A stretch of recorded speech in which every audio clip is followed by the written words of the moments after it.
네, 방금 질문받은 정보현이라고 합니다. 저는 NH투자증권에서 부동산 연구원으로 활동을 하고 있고요. 저희 회사랑 이제 거래하시는 그 개인과 법인 고객들의 그 부동산의 고민을 해결하는 역할을 하고 있습니다.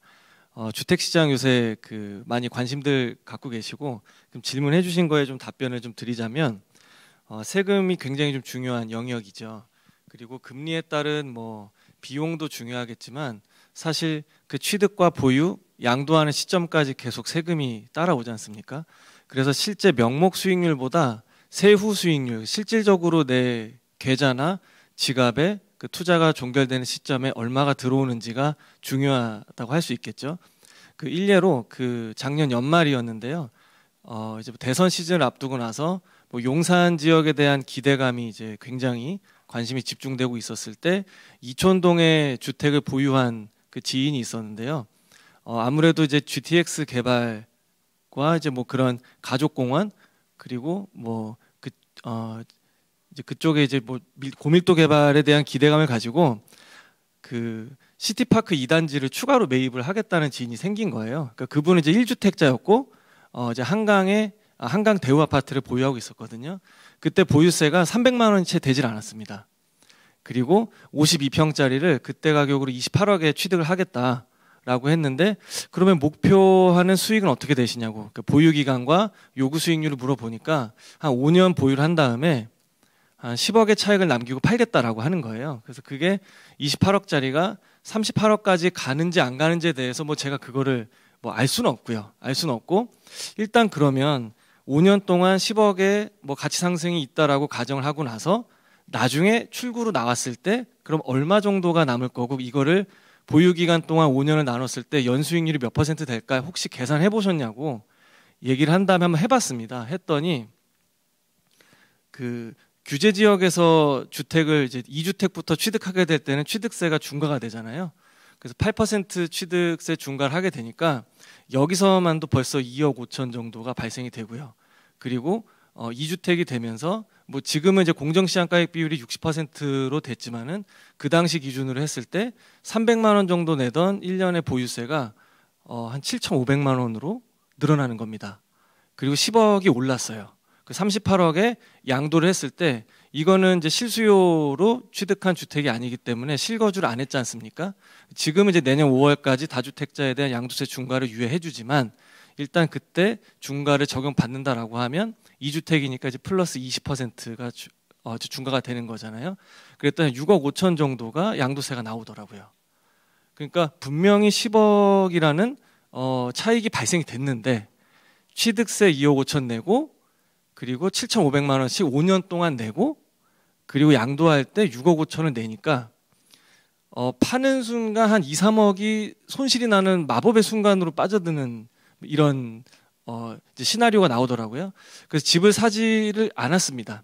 그러니까 살 수가 없었던 환경이었던 거고요. 그러니까 그런 것처럼 좀 이렇게 극명한 예를 좀 들긴 했습니다만 세금이 굉장한 이제 중요한 의사결정 요인이 될 수가 있는 것이죠.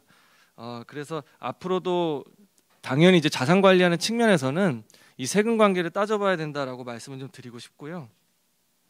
그리고 최근에 이제 가격이 좀 급락하는 그런 현상에 대해서는 비단 이제 세금만 가지고 얘기할 수 있는 건 아닌 것 같아요. 뭐 이제 금리 얘기 많이 나왔는데 여러 이제 복합적인 이제 상승과 하락 요인 그리고 위기와 뭐 기회 요인 이제 그 안에서 이런 모습들이 나오고 있는데 제가 좀 드리고 싶은 얘기 뭐냐면 그 불안해하시는 분들 많습니다. 그러니까 주택을 소유하신 소유주 분들이나 아니면은 뭐 전략적으로든 아니면은 뭐 재정 상태 때문이든 뭐 무주택 포지션인 분들 이분들은 뭐 금리가 인상이 되고 집을 가지고 있지 않기 때문에 그럼 나는 여기서 좀 덜 불행한 거냐 뭐 이런 건 아닌 것 같아요.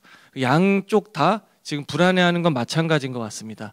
왜냐하면 어쨌든 그 의식주를 해결해야 되는데 당장의 주거를 해결해야 되는 입장에서 집을 사지 않았다 하더라도 임차 거주를 해야 될 텐데 그러면 전세 보증금이나 아니면 이제 월세를 부담을 해야 되잖아요. 그 비용 자체가 올라간다라는 거죠. 그 누구나 다 힘든 상황인 것 같습니다. 그리고 이 현상에 대해서는 가격이 한 15억 정도 가던 아파트들, 그러니까 강남권이 아니다 하더라도 웬만한 서울에서 그 신축 아파트, 브랜드 있는 아파트들이 전용 8호제곱미터가 보통 한 15억에서 한 17억 정도 이렇게 거래가 됐었죠.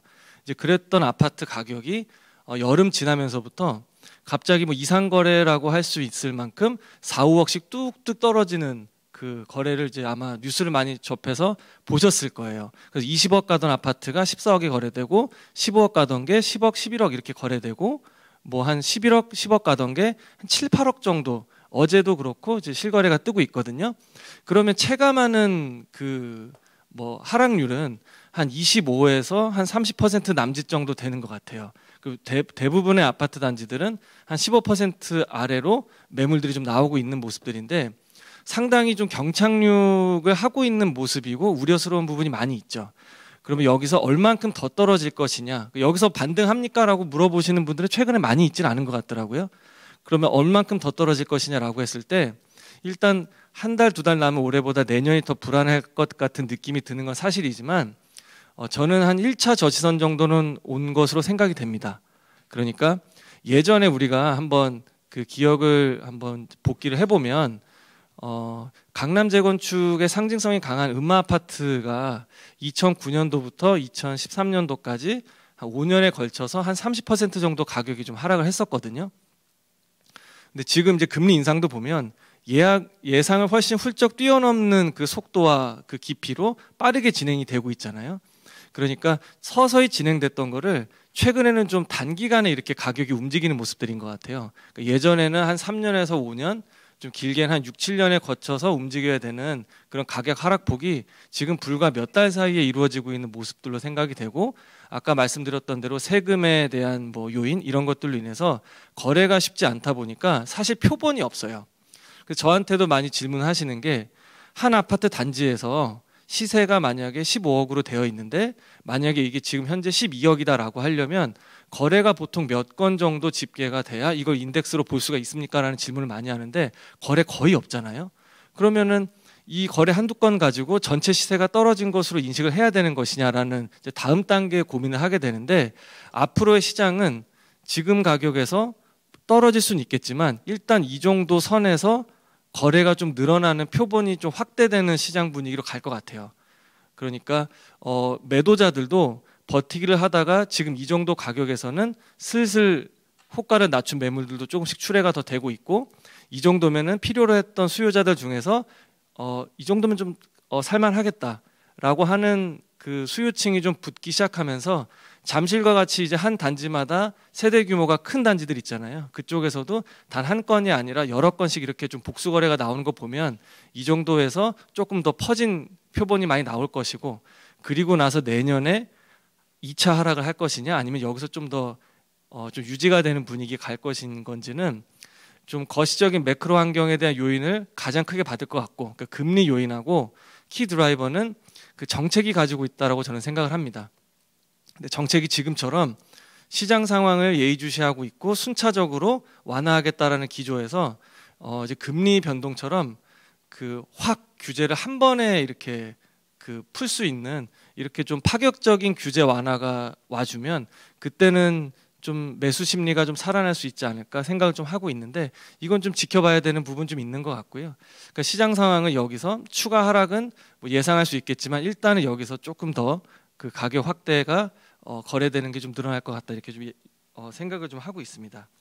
그리고 아까 이제 질문하셨던 것 중에 그 공정시장가액 비율에 대한 속도 조절 이런 거 말씀하셨는데, 사실 이제 뭐 법령을 개정해야 되는 거는 이제 국회 의결이 필요한 거기 때문에, 사실 아까 이제 발제 때도 말씀해 주셨던 그 1주택자 그 종부세에 대한 그 특별 공제 금액도 14억까지 가는 게 좀 불발이 됐잖아요. 그러니까 내년에도 종부세 관련해서 이거를 이제 주택 수를 가지고 따질 거냐, 중과를 할 거냐, 아니면은 가액 기준을 가지고 뭐 단위세율로 통일할 거냐, 이거 갖고 좀 얘기도 많이 있는데요. 일단은 저는 세금은 지금에서는 완화 기조로 가는 게 맞다라고 개인적으로 좀 생각을 하고 있고요. 공정시장가액 비율을 좀 낮추긴 했는데 계속 이런 좀 완화 규제로 완화 쪽으로 가야 되는 게 좀 맞다고 생각을 합니다. 일단 뭐 이 정도로 제 말씀 좀 정리하도록 하겠습니다.